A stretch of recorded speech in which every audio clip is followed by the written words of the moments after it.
Hello there, let me show you something interesting. Coin number one, coin number two, just remember this, coin number one and coin number two.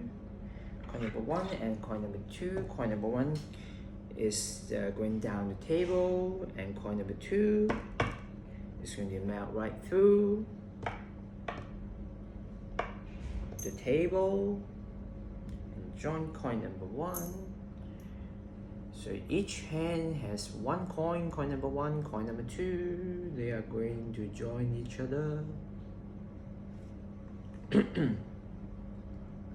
So let's start now. No, it hasn't happened yet. It hasn't happened yet. Coin number one and coin number two. If I go down like this, you can hear this coin, coin number two. And that coin, coin number one, coin number two, coin number one.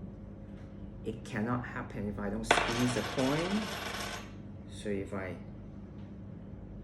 squeeze like this, no, it hasn't happened yet, but like if I squeeze harder, then coin number one will melt right through the table like this. Alright.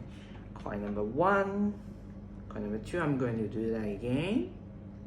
This one looks like coin number two to me. This one is coin number one. I do that right in front of your eyes. Just look. This time, coin number two is going to stay in my hand, and coin number one will melt right through the back of my hand. Ta-da!